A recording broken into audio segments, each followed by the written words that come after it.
Okay जी, आपका था chapter number 5 joint stock company. कल हमने जॉइंट स्टॉक कंपनी की डेफिनेशन पढ़ी थी जी, साथ ही हमने कुछ और डेफिनेशंस पढ़ी थी, आपके प्रोमोटर की, शेयर होल्डर्स की, डायरेक्टर्स की क्या डेफिनेशंस थी, और हमने 10 आपकी करेक्टरिस्टिक्स की थी जी जॉइंट स्टॉक कंपनी की।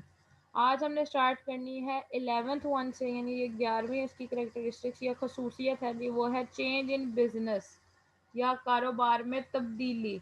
कहते हैं जी ज्वाइंट स्टॉक कंपनी जिस नेचर का कारोबार कर रही है, बिजनेस कर रही है, वो उसमें तब्दीली नहीं ला सकती। अगर उसको लानी भी है तो उसको पहले कोर्ट से परमिशन लेनी पड़ेगी। जिस तरह डिटर्मिनेशन ऑफ ऑब्जेक्टिव्स में था जी कि उसको कोर्ट से परमिशन लेनी पड़ती है, इसी तरह उसको इस चीज़ के लिए भी परमिशन चाहिए होगी या उसको रजिस्ट्रार ऑफिस में जाके इन्फॉर्म करना होगा।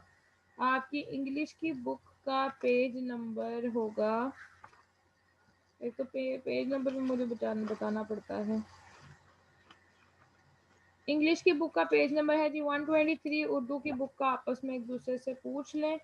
11th point change in business, कहते हैं जी कंपनी में not change the nature of business mentioned in memorandum without the prior sanction from the permission of court, यानी उसको कोर्ट से पहले इजाज़त लेनी पड़ेगी। And it is restricted to do business return in memorandum, कहता है जी इसके अलावा जो, यानी आपने मेमोरेंडम में आपने बिजनेस लिखा है कि हम ये काम करेंगे, कंपनी के आइन में, आइन ऐसी चीज़ होती है कि मेमोरेंडम वो चीज़ है जिसमें आप कभी भी अमेंडमेंट्स नहीं कर सकते, और अगर उसमें कोई ना कोई तब्दीली करनी है तो आपको कोर्ट की परमिशन चाहिए होगी।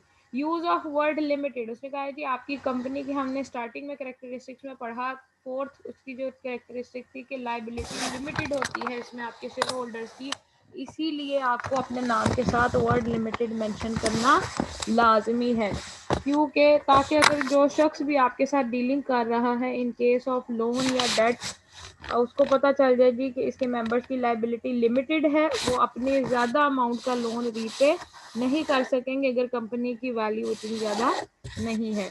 उसके बाद है जी मैनेजमेंट, कहता है जी जो कंपनी की मैनेजमेंट है उसके लिए आपके बोर्ड ऑफ डायरेक्टर्स जो हैं वो इलेक्ट किए जाते हैं, और उनको इलेक्ट करते हैं आपके शेयर होल्डर्स।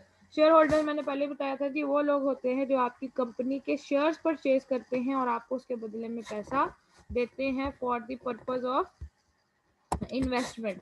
उसने कहा है कि वही शेयर होल्डर्स क्या करते हैं, मिलके वोटिंग करके आपके डायरेक्टर्स चूज करते हैं, और वो डायरेक्टर्स आपके बिजनेस की मैनेजमेंट को कंट्रोल करते हैं या पूरे बिजनेस के अफेयर्स को चलाते हैं। डेमोक्रेटिक स्टाइल या जमहूरी जो अंदाज है जी, वो क्या है जी, आपकी डेमोक्रेसी या जमहूरियत में हर शख्स को अपनी मर्जी का वोट करने का हक हासिल होता है। इसी तरह आपकी ज्वाइंट स्टॉक कंपनी में भी हर शेयर होल्डर को वोटिंग राइट की फैसिलिटी होती है या उसको वोटिंग का राइट होता है। वो अपनी मर्जी से जिस किसी को चाहे डायरेक्टर नॉमिनेट कर सकता है, जिस किसी को उसको दिल करे उसको निकालने के लिए भी वोट कर सकता है। उसके बाद है जी बोरोइंग्स यानी उधार लेना, तो उसने कहा है जी कंपनी अपने शेयर होल्डर्स के नाम पे कभी भी बोरोइंग्स नहीं करेगी, क्योंकि ये सेपरेट लीगल एंटिटी कंसिडर की जाती है, आपके लॉ के अकॉर्डिंगली एक अलहदा शख्स है। तो अब अगर कहीं से पैसे उधार लेने हैं, बोरो करने हैं, तो आपके कंपनी के नाम पे वो पैसे उधार लिए जाएंगे। ईजी मोड ऑफ इन्वेस्टमेंट, उन्होंने कहा जी आसान सरमायाकारी का ये तरीका है। हमने कहा था अगर कोई शख्स आपका सोल ट्रेडरशिप भी नहीं करना चाहता, पार्टनरशिप भी नहीं करना पड़ती, तो आप क्या करें जी, सिंपली किसी कंपनी के शेयर्स परचेज करें। और इजी मोड ऑफ इन्वेस्टमेंट का मतलब है जी आप उसको परचेज करके अपने घर बैठ जाएं और आसानी से उसके ऊपर जो प्रॉफिट आता जाए वो कर लें। Purchase and sale of property, purchase and sale of property वाले पॉइंट में ये है जी कि आपकी कंपनी जो है, क्योंकि वो सेपरेट लीगल एंटिटी है, इसीलिए वो अपने नाम से, यानी फर्म अपने नाम से, इदारा एग्जांपल देनी है जी नेस्ले की या आपके मिचल्स वाले या यूनिलीवर वाले, वो सिर्फ अपने नाम पे प्रॉपर्टी की सेल एंड परचेज भी कर सकते हैं। यानी ये नेस्ले की प्रॉपर्टी है, ये किसी यूनिवर्सिटी की या किसी इदारे की सेपरेट प्रॉपर्टी है, यानी आप अपने शेयर होल्डर्स के नाम की बजाय अपने नाम पे भी प्रॉपर्टी की सेल एंड परचेज कर सकते हैं। पेमेंट ऑफ टैक्सेस, कहते हैं जी ज्वाइंट स्टॉक कंपनी जो है वो अपने डबल टैक्सेस पे करती है गवर्नमेंट को, जिसकी वजह से उसको गवर्नमेंट की तरफ से बहुत सारे इन्वेस्टमेंट सॉरी इन क्या कहते हैं इंसेंटिव भी मिलते हैं। उसके बाद से कहा जी दो ऑप्शन होते हैं, या तो कंपनी डबल प्रॉफिट पे करके अपने शेयर होल्डर्स को टैक्सेस डबल पे करके अपने शेयर होल्डर्स को बचा ले टैक्स की पेमेंट से, अदरवाइज एक दफ़ा आपका कंपनी टैक्स पे करेगी, दूसरी दफ़ा जो प्रॉफिट चला गया शेयर होल्डर्स को वो भी टैक्सेस पे करेंगे। इस तरह हम उसकी अमाउंट डबल हो जाती है। Low cost of production, cost of production में क्या आता है जी, आपने वो चीज़ खरीदने के लिए, बनाने के लिए जो रॉ मटेरियल परचेज किया वो भी उसकी कॉस्ट में शामिल या कॉस्ट ऑफ प्रोडक्शन में, जो बिजली गैस के सब बिल या आ रहे हैं या जो बाकी कॉस्ट आ रही हैं वो भी इसमें शामिल होती हैं। आप जो मजदूरों को पे कर रहे हैं वो भी आपकी कॉस्ट ऑफ प्रोडक्शन है। ये कॉन्सेप्ट आपने इकोनॉमिक्स में बहुत अच्छे से पढ़ा होगा जी, पैदावारी लागत। तो आपकी वेरिएबल कॉस्ट होती हैं, कुछ आपकी फिक्स्ड कॉस्ट होती है। तो उसने कहा है जी जब आप कंपनीज में बड़े लेवल पे या बड़ी क्वांटिटीज पे चीज़ें प्रिपेयर करते हैं तो उनकी कॉस्ट ऑफ प्रोडक्शन कम हो जाती है, लो हो जाती है। लास्ट पॉइंट है जी गवर्नमेंट का कंट्रोल या गवर्नमेंट कंट्रोल। उसने कहा जी जो कंपनी होती है वो बाउंड होती है गवर्नमेंट के रूल्स एंड रेगुलेशंस को फॉलो करने पे। तो उसने कहा जी अगर वो कंपनी गवर्नमेंट के अंडर है तो उसके ऊपर गवर्नमेंट का पूरा कंट्रोल है, तो आपकी आवाम भी उस पर ट्रस्ट करेगी और उसके अगर सारे रूल्स एंड रेगुलेशन को फुलफिल कर रही है तो वो कंपनी को बहुत सारे इंसेंटिव भी मिलेंगे। नेक्स्ट जो हमारा टॉपिक है जी, दिल तो मेरा कर रहा था आप लोगों को घर से पढ़ने के लिए दे दो कि इसके एडवांटेजेस और डिसएडवांटेजेस भी खुद ही कर लें, बट मैं इनको एक्सप्लेन कर देती हूँ जी। आज हम कुछ एडवांटेजेस कर लेते हैं, परसों में इसके बाकी के एडवांटेजेस और डिसएडवांटेजेस करके ये चैप्टर ख़त्म कर देंगे हम। ठीक है जी, एडवांटेजेस हैं या पहला एडवांटेज है जी लार्जर कैपिटल या कसीर सरमाया। कहते हैं जी सारी बिजनेस ऑर्गेनाइजेशंस ने स्विच किया था फ्रॉम वन टू अनदर, यानी सोल ट्रेडरशिप में या वाहिद मलकियती कारोबार में ये था कि एक शख्स पैसा ला रहा था तो हमारे पास कारोबार चलाने के लिए पैसा कम था या सरमाया कम था। फिर उसने कहा जी जो लोग ज़्यादा सरमाया लगाना चाहते थे या बड़े स्केल पे बिजनेस करना चाहते थे उन्होंने वाहिद मलकियती कारोबार छोड़ के शराकती कारोबार में पैसे लगाए या पार्टनरशिप ज्वाइन कर ली। कहता है जी वो लोग जो अब मजीद इन्वेस्टमेंट करना चाहते हैं या बड़ी अमाउंट्स डालना चाहते हैं या चाहते हैं जी ऐसा बिजनेस करें जिसमें कैपिटल कम ना हो, तो उनके लिए बेटर ऑप्शन ये है कि वो ज्वाइंट स्टॉक कंपनी में इन्वेस्ट कर लें। और इसके लार्जर कैपिटल की सूरत में होता है जी आपके नंबर ऑफ जो शेयर होल्डर्स है वो बहुत ज़्यादा होते हैं और जितने ज़्यादा शेयर होल्डर्स होंगे उतना ही आपका कैपिटल ज़्यादा होगा। एक्सपेंशन ऑफ बिजनेस, उसने कहा है जी जो ज्वाइंट स्टॉक कंपनी है वो अपने शेयर्स को बेच देती है, बॉन्ड्स और डिबेंचर्स भी इशू कर देती है, तो जो उसका होता है एक्सपेंशन ऑफ बिजनेस वो बहुत ज़्यादा हो जाती है। यानी पहले आपने 1,000 लोगों को शेयर इशू किए, अब आप अपना बिजनेस एक्सपेंड करना चाहते हैं तो मजीद 500 या 5,000 लोगों को और शेयर इशू कर दे। जनरल पब्लिक ने वो शेयर खरीदने ही खरीदने हैं अगर आपकी कंपनी की फाइनेंशियल पोजीशन यानी माली हालत बेहतर है। ग्रोथ ऑफ इन्वेस्टमेंट, उसने यहाँ लिखा हुआ है जी the capital of joint stock company is divided into shares of small values, so persons with less income and savings can easily make investments by purchasing shares। अच्छा हाँ ये बात है कि आपको पार्टनरशिप में अगर ये कहा जाता था जी कि आपने मिनिमम 1 लाख 2 लाख 3 लाख इन्वेस्ट करना है, तो यहाँ पे ये रिस्ट्रिक्शन खत्म हो गई। अब आपकी मर्जी है जी, अगर आपके पास 50,000 है या 5,000 है तो भी आप शेयर्स परचेज कर सकते हैं depending upon the value of share कि उस कंपनी के शेयर की कीमत क्या है। अगर तो 10 रुपए का शेयर है तो आपके 5,000 में भी 50 शेयर आ जाएंगे। सॉरी। तो वो कह रहे थे इसकी इस बेसिस पे कि उसके शेयर्स जो हैं वो स्मॉल वैल्यूज में डिवाइडेड होते हैं, आपकी ग्रोथ ऑफ इन्वेस्टमेंट या सरमायाकारी में इजाफा होता रहता है। नेक्स्ट पॉइंट है जी लिमिटेड लाइबिलिटी। ये उसकी करेक्टरिस्टिक्स में है जी कि आपकी कंपनी के शेयर होल्डर्स की लाइबिलिटी लिमिटेड होती है और इन केस ऑफ डिफॉल्ट आपकी जो पर्सनल प्रॉपर्टीज हैं उनको सेल आउट नहीं किया जाता। उसके बाद है जी एक्सपर्ट सर्विसेज। उसने कहा कंपनी या ज्वाइंट स्टॉक कंपनी जो होती है उसकी फाइनेंशियल पोजीशन बहुत स्ट्रांग होती है और वो ना सिर्फ छोटे मोटे लोगों को बल्कि एक्सपर्ट्स को हायर करती है। तो उसकी इनकम ज़्यादा होने की वजह से उसमें रिसर्च का काम भी हो रहा होता है, उसमें डेवलपमेंट का काम भी हो रहा होता है। तो आपको जितनी भी सर्विसेज हैं वो एक्सपर्ट्स की या एक्सपर्ट्स की सर्विसेज आप आसानी से ले सकते हैं या कस्टमर्स को भी एक्सपर्ट सर्विसेज प्रोवाइड की जाती हैं। इंक्रीज इन गवर्नमेंट्स इनकम कैसे होती है जी, ये क्या एडवांटेज होता है इसका। हमने कहा आपकी जो जॉइंट स्टॉक कंपनीज हैं वो एक हिसाब का डबल टैक्स पे करती हैं।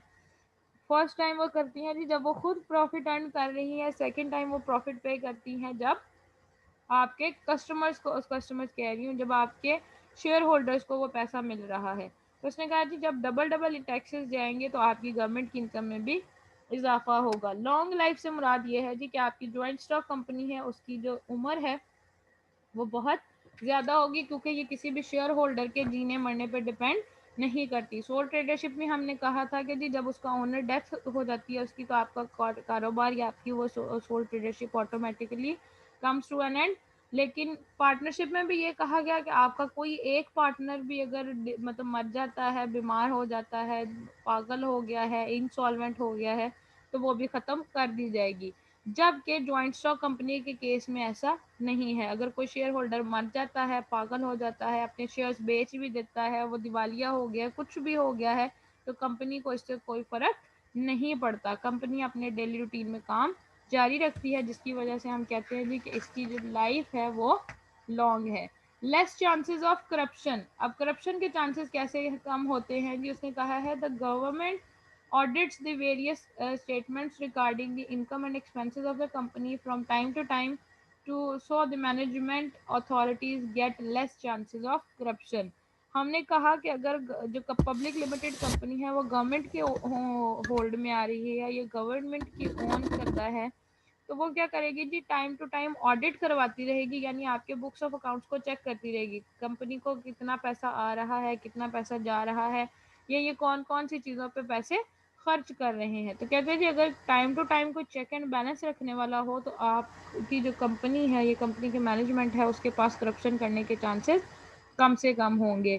लो कॉस्ट ऑफ प्रोडक्शन मैंने पहले भी एक्सप्लेन कर दिया है जी, कैरेक्टरिस्टिक्स में भी, कि लो कॉस्ट ऑफ प्रोडक्शन से मुराद ऐसी कॉस्ट है जब यानी जब आप बल्क क्वांटिटीज़ में चीज़ें परचेज करेंगे। सपोज एग्जांपल देती हूँ जी, आपने एक इंसान के लिए पिज़्ज़ा बनाना है, यानी छोटी क्वांटिटी का उसमें भी सब चीज़ें वही डलनी है जो कि आपके लार्ज साइज़ पिज़्ज़ा में है। अब अगर आप स्मॉल साइज़ का पिज़्ज़ा बनाते हैं जो इंडिविजुअल्स के लिए बना है, सपोज उस पर कॉस्ट आई है 150 रुपया, और एक वही पिज़्ज़ा जिसमें आप थोड़ी सी चीज़ें ज़्यादा डाल के 4 लोगों के लिए बना रहे हैं, सपोज अगर उसकी वैल्यू 170 रुपये 175 रुपये आ रही है, तो कौन सा वाले वैल्यू मतलब चीज़ ऐसी है जिसकी कॉस्ट ऑफ प्रोडक्शन लो है, वो इंडिविजुअल वाली या 4 वाली? तो हम कहेंगे कि वो चीज़ जो 4 लोग खा सकते हैं और उसके ऊपर 20 रुपये ज़्यादा खर्चा हो रहा है as compare to single product, तो वो ज़्यादा कॉस्ट इफेक्टिव है या उसकी कॉस्ट ऑफ प्रोडक्शन कम है। दूसरी एग्जांपल इसकी ये दे सकती हूँ जी, अगर आपका एक एम्प्लॉय है या एक वर्कर है आपकी फैक्ट्री में, आपने क्या किया जी, पहले उससे 10 चीज़ें बनवा रहे थे क्योंकि आप सिर्फ अपने इलाके में ट्रेड कर रहे थे। अब आपकी कंपनी ने एक्सपैंड किया और वो इम्पोर्ट एंड एक्सपोर्ट का काम करना शुरू हो गई। पहले वो शख्स एक दिन में 5 यूनिट्स बनाता था, आपने अपना बिजनेस एक्सपैंड किया, टेक्नोलॉजी इम्प्रूव की, कुछ भी किया, अब वही वर्कर सुबह से शाम तक 5 की बजाय 50 यूनिट्स बनाता है। मीन्स आपकी जो कॉस्ट ऑफ प्रोडक्शन है वो डिक्रीज कर गई। लास्ट पॉइंट है जी पब्लिक कॉन्फिडेंस या आवाम का एतमाद। चूँकि आपकी जो गवर्नमेंट के ओन होती हैं ये कंपनीज, इसीलिए इन पे पब्लिक का कॉन्फिडेंस ज़्यादा होता है, यानी उसकी परफॉर्मेंस को, उसके अकाउंट्स को आपकी government time to time notice करती रहती है, ऑब्जर्व करती रहती है, उस पर लॉज को अप्लाई करती रहती है, डिफरेंट रिस्ट्रिक्शंस लगाती रहती है। तो लोगों को या आवाम को भी ये एतमाद होता है जी कि कल को अगर ये पैसे लेके भाग जाते हैं तो कोई इनको पूछने वाला होगा। ठीक है जी, आज के लिए इतना काफ़ी है। आपके टोटल 20 ही एडवांटेजेस हैं इसके और 20 ही ऑलमोस्ट इसके डिसएडवांटेजेस हैं। मैंने पहले भी कहा था आपकी जो करेक्टरिस्टिक्स हैं उन्हीं को अगर आप मतलब पॉजिटिव और नेगेटिव पॉइंट्स में एक्सप्लेन कर दें या उनको पॉजिटिव और नेगेटिव एस्पेक्ट्स में एक्सप्लेन कर दें तो वो आपके एडवांटेजेस और डिसएडवांटेजेस बन जाते हैं।